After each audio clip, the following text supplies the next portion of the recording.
Welcome to a bonus video for my GTA 3 100% playthrough, where I want to show a couple of random items and Easter eggs. Starting with this, outside of the Portland safe house you can see magazines Burro delivered after you finished his missions. There is quite a bit of travel in this video, so feel free to use the chapters in the description, and I will also speed up in certain places.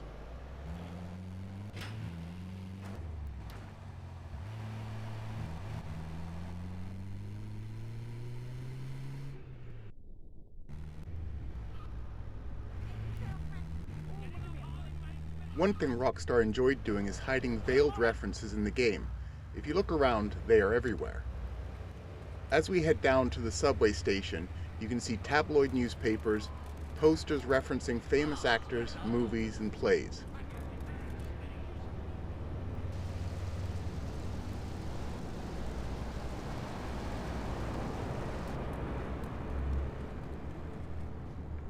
Something I almost never do during regular gameplay is take the subway. Well, the train in the subway, not just driving the tracks.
Now we're back in Staunton. The first Easter egg I want to show you requires a tall vehicle, like a Trash Master or Line Runner.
Parking it here, next to the dumpster, allows you to jump up, on top of the vehicle, and then over the wall.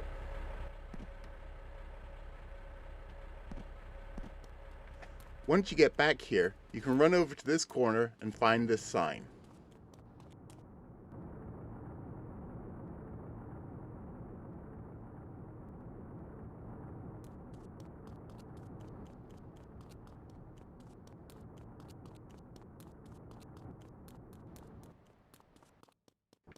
If we really aren't supposed to be here, why did they give us such an easy way out?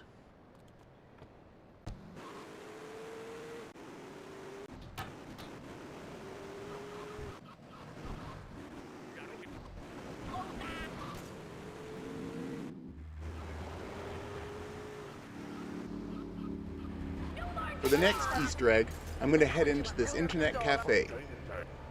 Most of the screens here have business desktops, but if you go around this side, you'll see that two of the computers are playing GTA and GTA 2.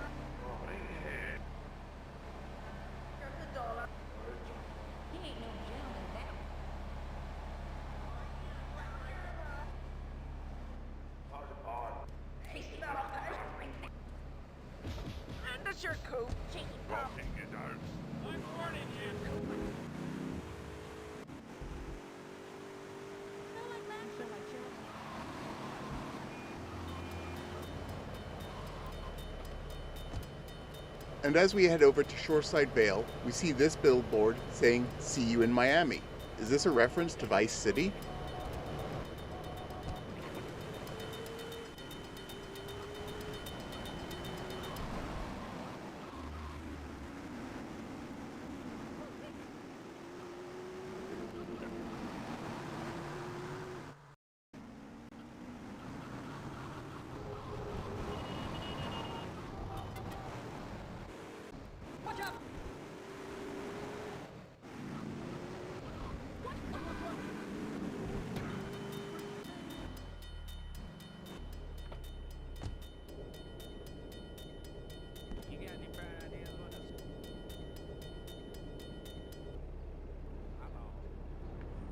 Here is a statue with an emergency cone on its head, with a reference to fighting for freedom in 1936.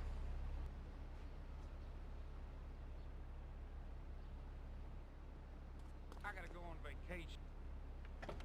I wonder if this could be a reference to the Spanish Civil War, where two generals tried to overthrow the democratically elected republic. One of the generals was Francisco Franco, which I wonder is why the airport is called Francis International Airport. Were they celebrating the overthrow of democracy? Yeah, move along.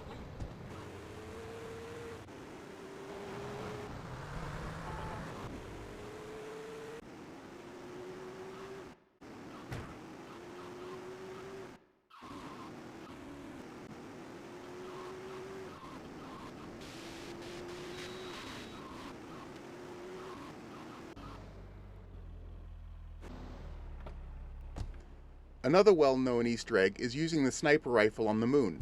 As legend goes, the artist couldn't decide on what size to make the moon and wanted to see it both ways. The programmer they asked was working on the sniper rifle at the time, so he tied the two together so that the artist could easily switch back and forth, but forgot to remove that code after they were done. To get to my next point, I'm going to use a mod that allows us to use helicopters in the game. You can search online and find a couple of different ones. GTA was never intended to have them, so they are a bit hard to handle and they don't go particularly fast. For this next one, we're going to head out behind the dam. If you remember from the opening cutscenes, the bank we rob in Liberty City is quite an impressive looking building. However, this looks nothing like the bank in Portland or on any of the other islands for that matter.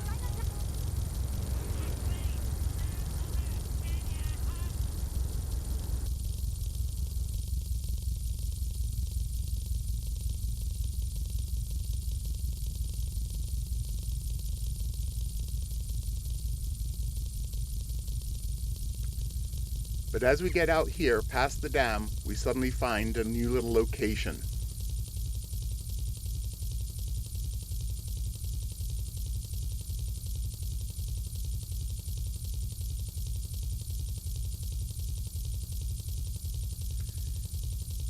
Now the ground nor the walls are solid here, so you can't actually get out and walk around. And as I fly the helicopter, you'll see I'll just clip through the walls without issue.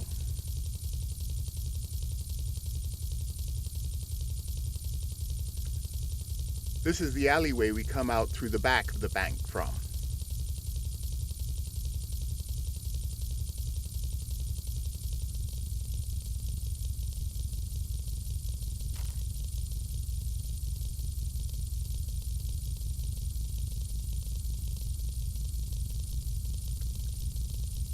While we're out this way, there's one other thing that we can find. Just keep heading north from here.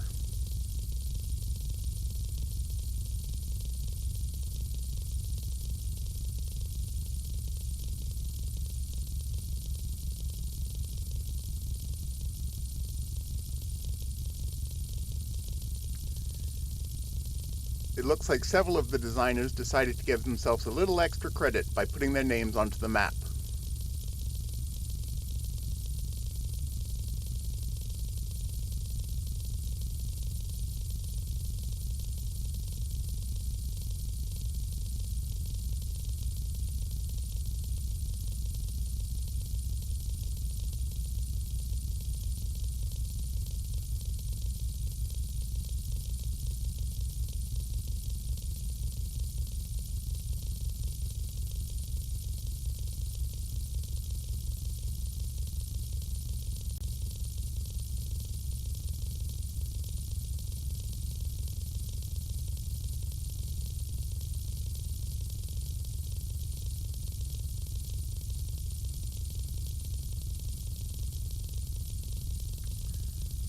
I also wanted to show you two other locations where cutscenes are shown, but since there's quite a long flight, I'm actually going to cut the video and jump over there.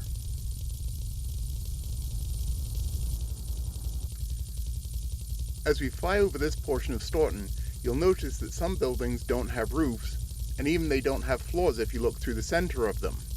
This is obvious that the developers never intended for people to fly, even with the Dodo.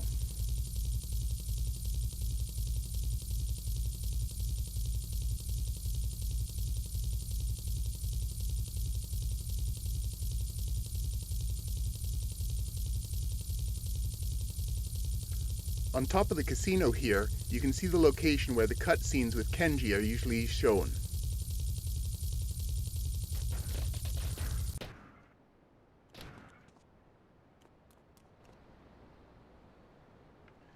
Like with the location of the bank, not everything is solid, so be careful walking around here.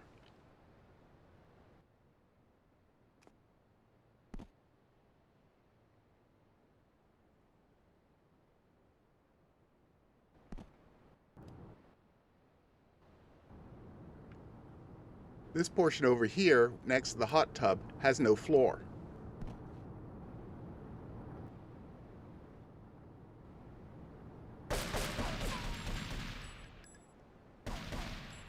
And even once you get on the inside here, some of the walls aren't solid either, and you can just pass through them.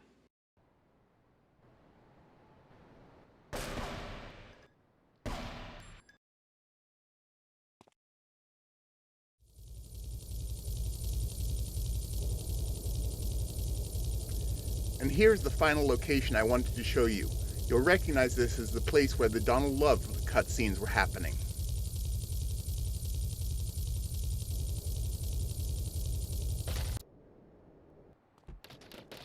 Like with Kenji's location, most of the things up here are not solid, and you can just walk straight through them.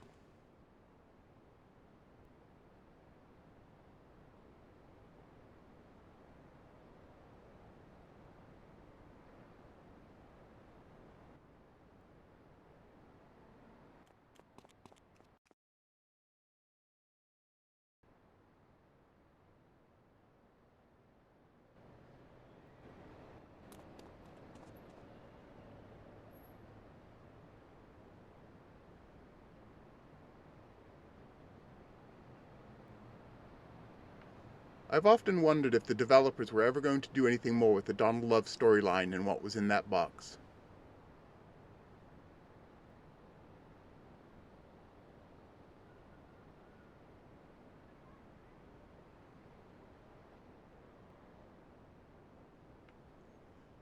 But for now, it's time to say our final farewells as Claude goes off into the sunset, but never to be forgotten.